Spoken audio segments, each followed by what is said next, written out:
Hello students, आज हम future indefinite tense के बारे में पढ़ेंगे। फ्यूचर इंडेफिनिट टेंस के बारे में।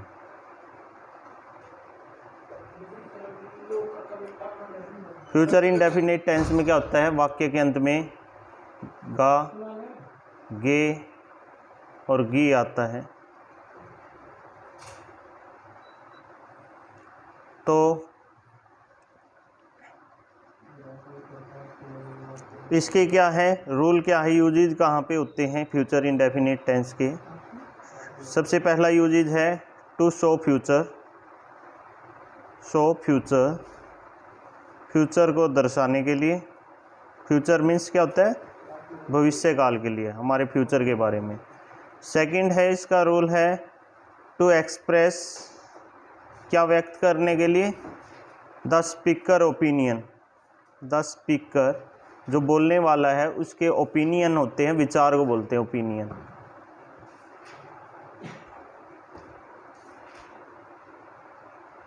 About the future, opinion about the future. तो फ्यूचर के ओपिनियन है, उसको एक्सप्रेस करने के लिए भी फ्यूचर इंडेफिनिट टेंस का यूज होता है।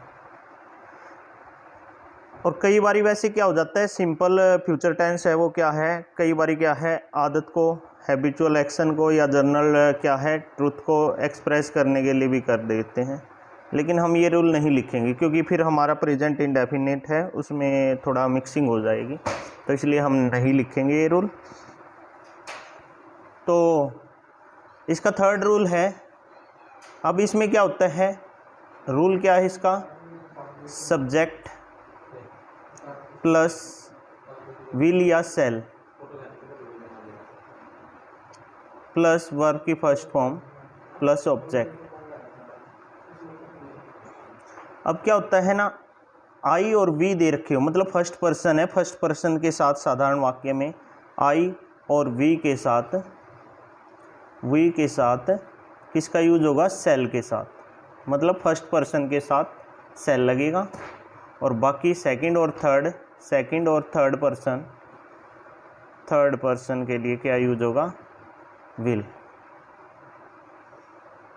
ठीक है, थर्ड पर्सन लिख देता हूँ मैं, पता होगा ना, आई माई मी वी आवर अस, ये फर्स्ट पर्सन है, और सेकंड पर्सन और थर्ड पर्सन के लिए विल का यूज होता है। लेकिन क्या हो जाता है, बदलाव कहाँ पे आता है, अगर जो वाक्य में इंटेंशन दे रखा हो, इंटेंशन मतलब होता है इरादा, डिटर्मिनेशन हो, डिटर्मिनेशन क्या होता है, दृढ़ निश्चय, प्रॉमिस कर रखा हो किसी ने किसी को, वो भी फ्यूचर की घटना होती है। प्रॉमिस मतलब वादा, थ्रेटन कर रखा हो, धमकी दे रखी हो किसी ने किसी को, वो भी फ्यूचर में आती है।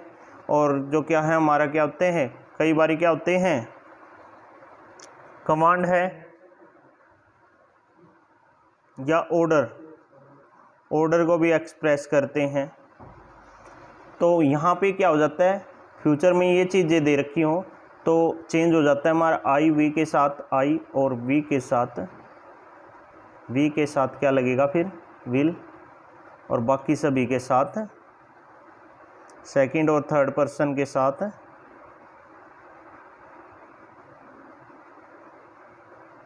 साथ क्या लगेगा, सेल लगेगा।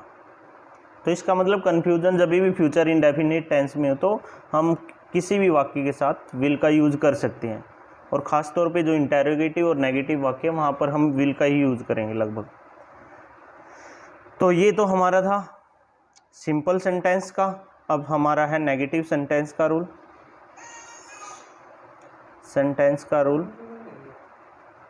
तो नेगेटिव सेंटेंस का रूल क्या है, सब्जेक्ट वही विल या सेल, नेगेटिव है तो नोट लगेगा, और वर्ब की वही फर्स्ट फॉर्म, और क्या है, ऑब्जेक्ट। एस मीन सब्जेक्ट, याद रखना ही, यहाँ भी एस सब्जेक्ट। और अब हमारे इंटेरोगेटिव सेंटेंस में हेल्पिंग वर्ब है विल या सेल।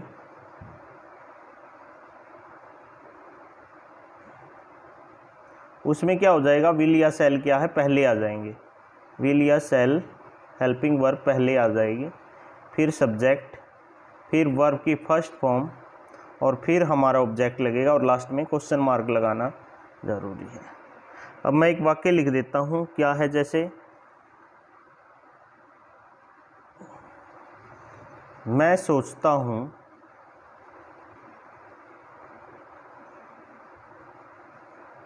कि वह वापिस आएगा।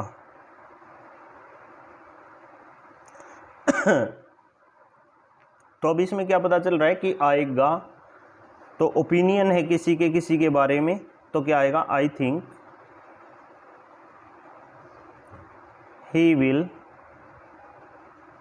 कम बैक, कि वो वापस आएगा।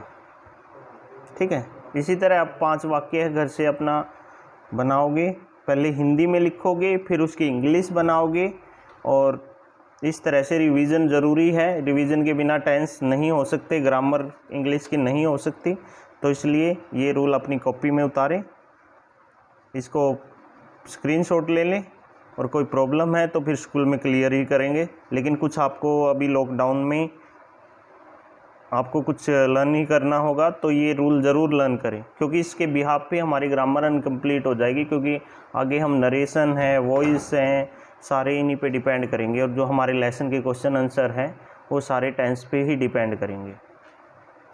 ठीक है, ओके, तो दैट्स